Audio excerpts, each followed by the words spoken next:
Usada para exibir o cardápio em bares e restaurantes, o efeito lousa vem fazendo sucesso fora dos imóveis comerciais e ganhando espaço em salas, quartos, cozinhas e principalmente nas áreas gourmet das residências.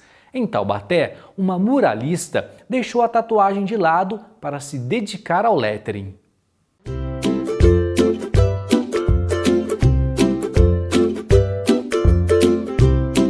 Aos poucos, os desenhos e as frases vão retratando as histórias e as preferências das famílias.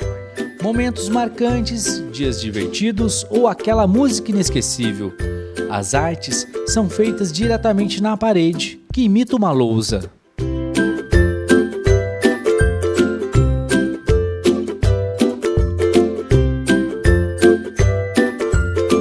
Beatriz trabalhou como tatuadora por 7 anos, mas desde pequena sempre gostou de artes. Há 3 anos, vem se dedicando ao lettering, técnica que consiste em desenhar letras e mensagens. Eu já estava meio desgostosa com a tatuagem, porque eu não senti mesmo que era uma coisa para mim. Já estava, na verdade, bem exausta com a ideia de tatu. Falei, vou tentar.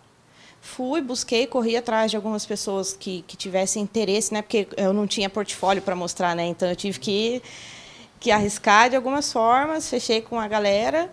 E aí eu acabei fazendo alguns trabalhos que eram muito legais e através deles eu já comecei a dar os primeiros passos dentro da parte de muralismo mesmo.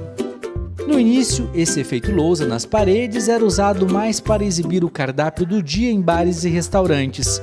Rapidamente ganhou novos espaços nos estabelecimentos comerciais e recentemente nas residências, principalmente nos quartos, cozinhas e áreas gourmet.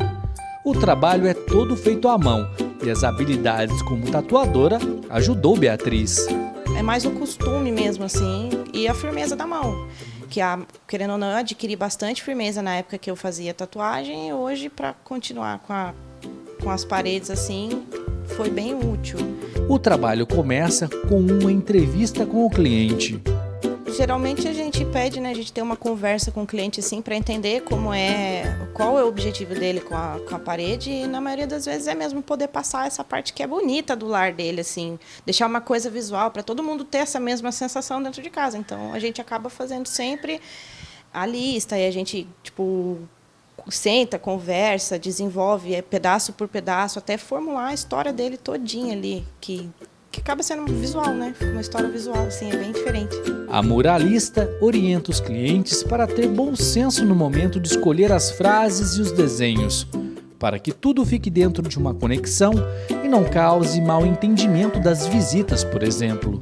É raro quando essas questões acontecem, mas a gente sempre tem que falar, sempre tem que chegar e falar, olha, é o seguinte, eu acho que talvez essa parte aqui não seja muito adequada, está próxima a essa, ou de repente a gente pode deixar isso como uma segunda opção, não colocar como o destaque da parede, isso pode soar de outro jeito para quando você receber uma visita, pode ter um efeito contrário do que você está esperando, assim. Beatriz também faz as artes para os estabelecimentos comerciais.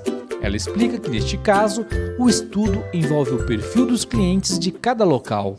Quando a questão é comercial, assim, aí, no caso, o estudo é um pouco mais a fundo, né? Porque eu estudo o mercado do cliente também, para entender o que eu posso oferecer visualmente para o cliente dele, para não ser uma coisa negativa.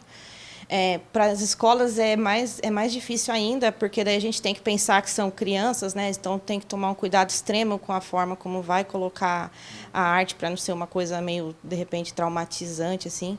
Então eu sempre penso em algo para agregar o valor positivo, assim, e também a personalidade do proprietário. As barbearias mesmo assim é uma coisa super... Se você for parar para analisar, você consegue ver o proprietário na arte ali, você já sente a presença da pessoa só de olhar para o desenho.